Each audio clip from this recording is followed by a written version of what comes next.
किसी जंगल में एक खतरनाक चील रहता था। वो हर रोज किसी न किसी परिंदे का शिकार करता था। सब परिंदे उस चील की इस हरकत से बहुत परेशान थे। चील की बीवी का इंतकाल हो गया था। वो अपने बच्चों की परवरिश खुद करता था। एक दिन तुम्हें पता है वो जो चील है सारे जंगल में तबाही मचाता है, उसके परों के बारे में तुम्हें पता है? हाँ, सुना तो मैंने भी था। जब वो उड़ता है तो उसके परों का रंग तब्दील हो जाता है, लेकिन मुझे यकीन नहीं था। यकीन मुझे तब हुआ जब मैंने अपनी आंखों से उसे उड़ता देखा, और मेरा बड़ा दिल करता है कि मैं उससे पूछूं कि तुम्हारे साथ ऐसा क्यों होता है, तुम्हारे पर ऐसे क्यों हो जाते हैं। इसमें कौन सी बड़ी बात है, हम अभी जाकर पूछ लेते हैं क्या उसके परों के साथ ऐसा क्यों होता है। वो हमें खा जाएगा, वो बहुत खतरनाक चील है, मैं तो नहीं जाऊंगा उसके पास। खतरनाक तो है लेकिन कौवों के लिए नहीं, उसे कौवों का जायका पसंद नहीं। मैं कितनी बार उसके पास गया हूँ लेकिन मैंने कभी पूछा नहीं। चलो मेरे साथ, कुछ नहीं होता। दोनों कौवे ये राज जानने के लिए चील के पास पहुंच जाते हैं। चील भाई, हमें खाइएगा मत, हम एक बार पूछने आए हैं, आप हमें खाएंगे तो नहीं? अगर मैंने तुम दोनों को खाना होता तो मैं तुम दोनों से पूछता नहीं। आज मुझे भूख नहीं है, वैसे भी मुझे कौवों का जायका पसंद भी नहीं। पूछो जो पूछने आए हो तुम दोनों। चल भाई, हमें पूछना था कि जब आप उठते हैं आपके परों का रंग और आपका रंग तब्दील क्यों हो जाता है? क्या आपके पास कोई जादू है? तुम सब मुझसे खौफ खाओ, मेरे पास जादू से भी बढ़कर चीज है जो कि बहुत खतरनाक है। अगर मैं तुम सबको इसका राज बताऊं तो तुम सब यहीं जलकर मर जाओगे। अब मुझसे दोबारा ये सवाल मत करना वरना तुम्हारी खैर नहीं। ठीक है, अब हम कोई सवाल नहीं पूछेंगे, हमें माफ कर दें चील भाई, अब हमें इजाजत दें, हम जाएं। ठीक है, तुम दोनों जाओ। अगर तुम दोनों दोबारा आए तो मैं तुम दोनों को जान से मार दूंगा।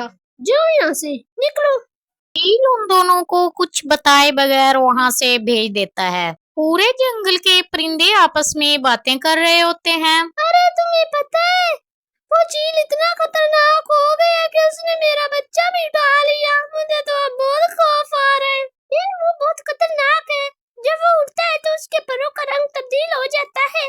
पता नहीं ये क्या है, कुछ समझ में नहीं आ रहा। पता नहीं बहन, उसके परों का रंग क्या, वो तो सारा तब्दील हो जाता है उड़ते वक्त। सब परिंदे उससे बहुत डरते हैं। मैंने सुना तो ये भी है कि जब उसका रंग तब्दील होता है तो वो बहुत खतरनाक बन जाता है। हमें बस उससे बचकर रहना होगा, उसके नजदीक ना जाइएगा आप। इस जंगल के परिंदे खा खा कर मेरा तो दिमाग खराब हो गया है। अब तो मेरा दिल नहीं करता, मुझे दूसरे जंगल में जाकर शिकार करना चाहिए। इस जंगल के परिंदे मुझसे इतना डरते हैं कि मेरे घोंसले के पास नहीं आएंगे, इसलिए मैं बाहर जाकर शिकार कर सकता हूँ। चील शिकार करने के लिए वहां से चला जाता है। चील वहां से काफी दूर दूसरे जंगल में पहुंच जाता है और वहां पर शिकार करता है। शिकार करके वापस वो अपने जंगल में जाने लगता है कि अचानक बारिश शुरू हो जाती है और बारिश इतनी तेज होती है कि वो नीचे गिर जाता है। बारिश के साथ साथ हवाएं भी तेज हो जाती हैं। कुछ देर बाद बारिश रुक जाती है और चील अपने घर वापस जाने के लिए ऊपर उड़ने की कोशिश करता है, लेकिन उससे उड़ा नहीं जाता। वो फिर नीचे गिर जाता है। गिरने के बाद अब मैं क्या करूं, मैं बहुत जंगल से दूर आ चुका हूँ, मेरे बच्चे तो रुल कर मर जाएंगे। अब मैं कैसे जाऊं, मेरे तो सारे पंख टूट गए हैं, अब मैं क्या करूं। ये मुझे मेरे किए की सजा मिल रही है। अगर मैं दूसरे जंगल के परिंदों को ना खाता तो मेरे बच्चे अकेले ना होते। मेरे डर से कोई उनके पास भी नहीं जाएगा, अब मैं क्या करूं। वो अभी रो ही रहा होता है कि थोड़ी देर बाद एक गिद्ध उसके पास आता है और आकर कहता है, कौन हो तुम? पहले तो तुम्हें यहाँ कभी नहीं देखा, और तुम रो क्यों रही हो? मैं यहाँ पहली बार आया हूँ और मेरे पंख टूट गए हैं आंधी की वजह से, इसलिए रो रहा हूँ। अब मैं वापस कैसे जाऊं? तो तुम इधर ही रहो जब तक तुम्हारे पंख नहीं आते। जब पंख आ जाए तो चले जाना।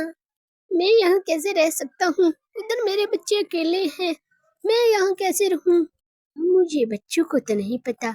तुम्हें मैं खाना दे सकता हूँ अगर तुम कहो तो। इधर रहना है तुम्हें तो बच्चे भी पल जाएंगे। मैं मजबूर हूँ, अब मैं कैसे जाऊँ अपने घर? यहीं रहता हूँ जब तक मेरे पर नहीं आते।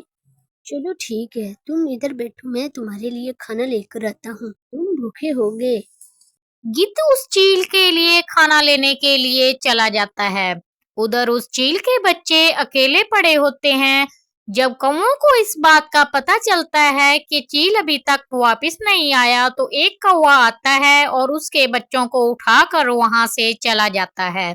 उधर गिद्ध चील के लिए खाना ले आता है और चील खाना खाने लगता है। आपका बहुत बहुत शुक्रिया।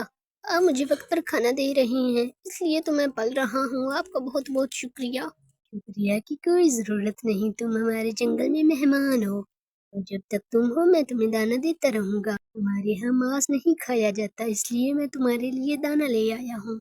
मुझे बहुत दुख है कि मैं इतने दिनों तक मासूम परिंदों को खाता रहा हूँ। पेट तो दाने से भी भर जाता है। मैं आज के बाद कभी किसी का शिकार नहीं करूंगा। चलो अच्छी बात है, तुमने इस जंगल में आकर कुछ तो नया सीखा। अब कभी भी मांस मत खाना। मैं आज के बाद किसी किस्म का मांस नहीं खाऊंगा और ना ही मासूम परिंदों का शिकार किया करूंगा। आज मुझे चोट लगी है तो मुझे पता है कि दर्द क्या होता है। मुझसे बहुत गलतियां हुई हैं। हा, लगता है तुम पक्के शिकारी हो जो इतनी तौबा कर रही हो। अच्छा मैं चलता हूँ।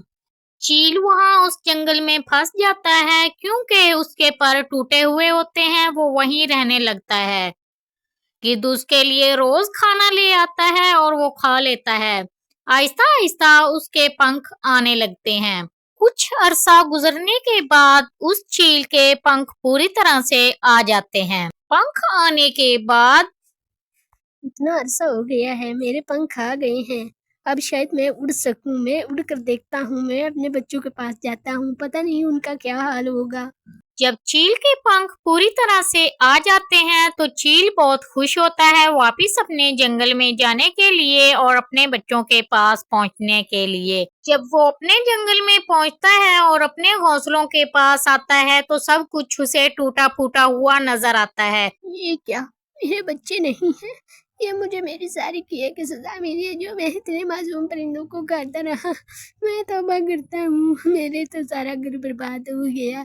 मैं क्या करूँ? मैं सारे परिंदों से माफी मांगूंगा। चील परिंदों से माफी मांगने के लिए उनके पास जाता है। एक जगह पर कुछ परिंदे बैठे हुए होते हैं। जब चील उनके पास पहुंचता है तो सब परिंदे डर जाते हैं। उनमें से एक परिंदा कहता है, भोकू भोकू चील आया, ये हमें खा जाएगा। पता नहीं इतने दिनों से कहाँ था और अचानक आ गया। भागो। मुझसे डरो नहीं, मैं किसी को नहीं कहूँगा। इधर तो मेरा सारा घर बर्बाद हो गया। मैं अब किसी को नहीं कहूँगा। मैं वादा करता हूँ मैं नहीं कहूँगा। मुझसे ना डरो, मैं तो माफी मांगने आया हूँ। आप तो सारे परिंदों को खाते हैं, इसलिए हम डर रहे हैं आप हमें भी खा जाएंगे। हमें मत खाना चील भाई, हमें मत खाना। मैं क्या खाऊंगा किसी को? मेरे तो बच्चे भी कोई खा गया है। मैं नहीं खाऊंगा, मैं वादा कर रहा हूँ ना तुम सबसे। अच्छा चील भाई, अब आप रोना तो बंद करें। हमें बताएं क्या हुआ है आपके बच्चों को? आप ऐसे रो क्यों रहे हैं? बताएं हमें। कुछ अर्सा पहले मैं दूसरे जंगल शिकार पर गया था अपने बच्चों को अकेला छोड़कर। उधर आंधी और तूफान की वजह से मेरे सारे पंख टूट गए, इसलिए इतने अरसे तक मैं यहाँ नहीं आया। और जब मैं वापस आया हूँ तो मेरे बच्चे नहीं हैं और मेरे घोंसले भी टूटे हुए हैं। मेरे बच्चे को कोई खा गया है। चील भाई, ये तो बड़ी दुख की कहानी है आपकी। चील भाई, आज के बाद हम सब परिंदों को आप नहीं खाया करेंगे क्या? हाँ हाँ चील भाई, आप हमें नहीं खाएंगे? नहीं खाएंगे ना? नहीं खाएंगे, नहीं खाएंगे, नहीं खाएंगे। यारे परिंदों, अब मैं कैसे यकीन दिलाऊं कि मैं तुम सबको नहीं खाऊंगा? तुम सब जो भी मुझे कहोगे मैं वो करूंगा। बस ये मान लो कि मैं तुम सबको नहीं खाऊंगा। नहीं नहीं चील भाई, हमें आपसे कुछ भी नहीं करवाना। बस इतना बता दे कि जब आप उड़ते हैं आपका रंग और आपके पंखों का रंग तब्दील क्यों हो जाता है? आपके पास कोई जादू है? ऐसा तो मैंने भी पूछा था चील भाई से। चिड़िया बहन मत पूछो, चील भाई बड़ा गुस्सा करते हैं इस सवाल पर। नहीं नहीं, मैं तुम सबको नहीं डांटूंगा। कभी मुझे माफ करना उस दिन के लिए। रही बात मेरे उड़ने पर, जो मेरा रंग तब्दील हो जाता है, तो मैं आज बताता हूँ इसकी हकीकत। ये मेरे खानदान में है, मैं बचपन से ही ऐसा हूँ और मेरा बाप दादा सब ऐसे थे, इसलिए उड़ने पर मेरा रंग तब्दील हो जाता है और अब तुम सबको डरने की कोई जरूरत नहीं। ओ, हम सब तो इतना डरते थे, शायद चील भाई के पास कोई जादू है और आप भी तो नहीं बताते थे। उस वक्त मैं परिंदों का शिकार करता था, इसलिए तुम सबको डराता था। अब तुम सबको मुझसे डरने की कोई जरूरत नहीं। हम सब मिलकर रहेंगे अब। हाँ, हम सब मिलकर रहेंगे, बहुत मजा आएगा। सब परिंदे इकट्ठे रहेंगे अब हमें चील भाई नहीं खाएगा। अब मुझे यकीन हुआ चील भाई अब हमें नहीं खाएंगे। चील भाई ने तो अपना राज भी बता दिया हम सबको। अब हम सब मिलकर रहेंगे। चील सब परिंदों से माफी मांग लेता है और सब परिंदे उसे माफ कर देते हैं। फिर सब मिलकर एक साथ खुशी खुशी रहते हैं।